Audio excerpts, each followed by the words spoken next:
Hi YouTubers, it's me, Zipster.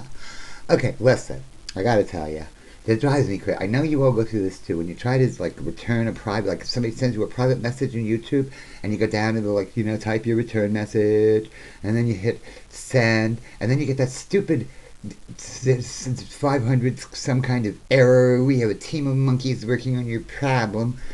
And so, then you like go back and like type it for real, under there, whatever. And you know what? That is a crack of shit because all those messages that it says a team of monkeys are working on the problem, it went through anyway. So you don't have to send it 3 times because it already worked. But that's not why I'm here. The reason I'm here, the other night, it's all a blur to me. But a couple of nights ago or something, somebody commented on it was one of the another pretty face videos that I had put up, and somebody commented on there. They said, "Oh my God, I think I know you. Did you used to play at Club 82?" And I'm like, "Hello, I was only like the frickin' house band there. You can look it up if you don't believe me. It's all online."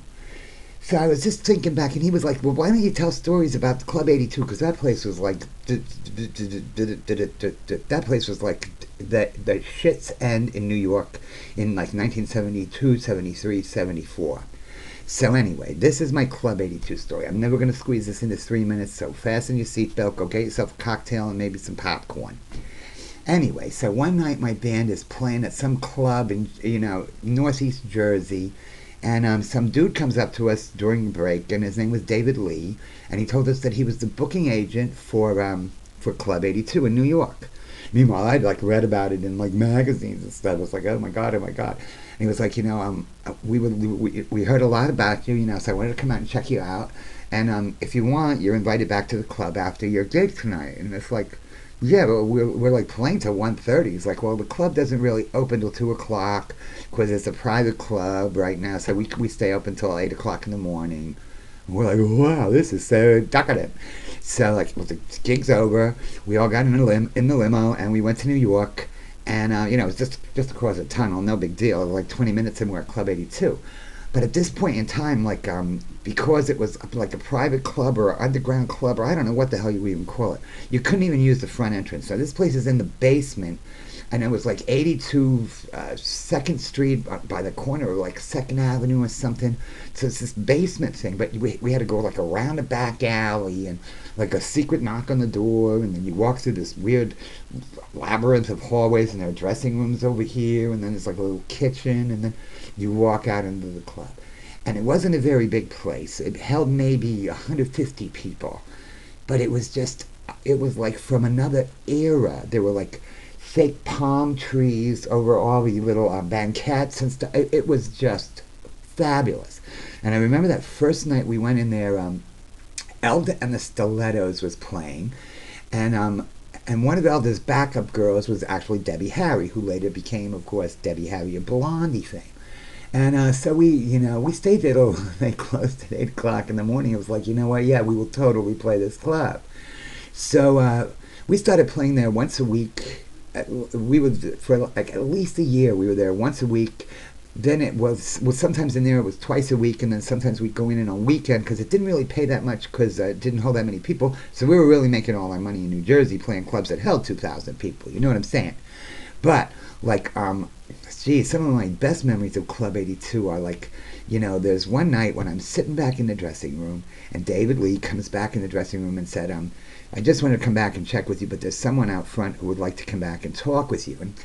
And I was such a diva. It's like, I don't let people back here. That's why we have a dressing room, so we don't have to hang around with people bugging us all the time. But then he said, no, you don't understand. It's John Lennon is here, and he wants to talk to you because we had already done a set. And I was flabbergasted. I was like, you can't bring him back here.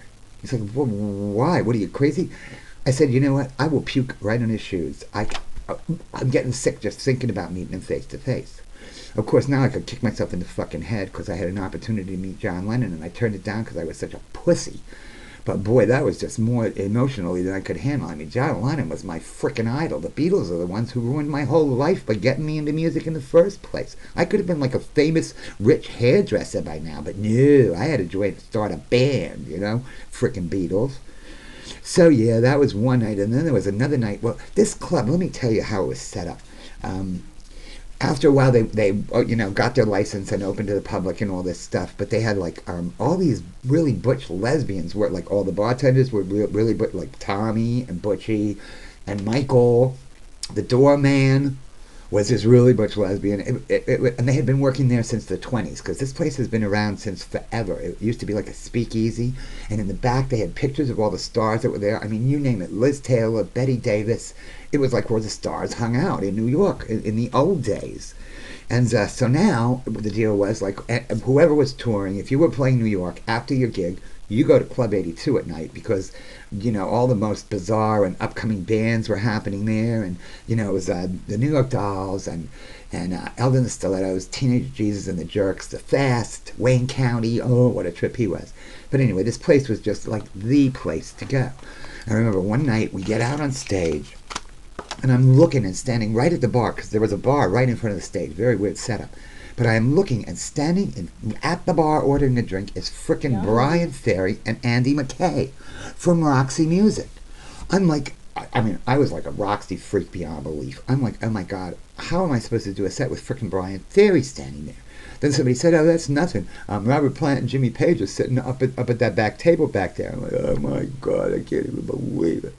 But at this club, I got to meet Joe Bryas. You probably don't know who that is, but he was a great. He wrote some incredible music, and he became a very good friend of mine, and we collaborated on some stuff. And he died a little while back, but Morrissey from the Smiths just put out a compilation of his stuff, and it's really good. But I met Angie Bowie there because she used to hang out there all the time because David was always busy. So Angie and I became like really good buddies, and like I remember one night she came up to me because she had seen the band, and she said, how you doing, Zip? And I said, well, I don't really feel that great tonight. I have a cold. And she's like, I have the perfect remedy for a cold. So she orders champagne, and she's like, we are just going to drink champagne until you don't feel the cold anymore. And sure enough, boy, what a remedy. But I remember that night we wound up, because we drank a couple of bottles just between the two of us. We wound up, because in between sets, they would like clear the stage and would be a dance floor. We wound up crawling around on that dance floor, like trying to bite people in the legs. I don't know what we were thinking, but that's what we did. But anyway, so through Angie, David's manager, Tony DeFries, heard about us. So Tony came down to check us out one night and asked if we wanted to sign with his management company, and we said thank you, very much, but no thank you, because frankly he was really too busy with David Bowie to do anything else. I think he was just trying to buy up everything on the market so nobody else could have it, whatever. But so through Tony DeFries and Angie, David, of course, eventually showed up. Yes, La Bowie shows up one night to see us, and at the end of the night, David didn't even come back to ask me. Bowie comes, traipsing back to the dressing room with a bodyguard and said something about, I don't understand why Angie and Tony are so excited about all of this. It's been there, it's been done, and I am thinking to myself, the gall of this man to come back to my dressing room to give me crap. And so I said, you got a lot of nerve. The man who just put out that crappy-ass Diamond Dogs album. Well, the story ends. His bodyguard winds up dragging me out of my own dressing room. Yeah, so David and I never really clicked much after that. And one great night, it's toward the end of the night, and this is before, Blondie was just getting started because she had just left Elden and the Stilettos. And I remember one night, we had played with Elda a lot. Everybody down there was buds. The Dolls, everybody, we were all just starting out, and it was very exciting, and there wasn't really competition because we were all kind of so different. So we were all very supportive of each other, very much like, some of the people on YouTube. But I remember one night, the club's closing down. I'm walking past the phone booth, and I see Debbie in there. She's like totally passed out. I'm like trying to wake her up. I'm like, Deb, what happened? She's like, oh, the ladies doing like this, I'm drugged, I don't know what the hell it is. But then I went out, so I called her boyfriend because he had already gone home, and he came to pick her up, and because I said I would give her a ride home. He was like, no, I'm fine, just here. He was like, you can't sleep in the freaking phone booth. So whatever. You know what? There will be more 82 stories to come. These are just the ones off the top of my head. But I want to tell you, kids, what an incredible time in life to be alive. That whole frickin' punk slash glam scene that was going on in New York was like the most exciting underground little buzz. It was amazing. So I'll talk to you later, though. Okay, I got to refresh my brain. I'm like burning out here. Okay, thank you.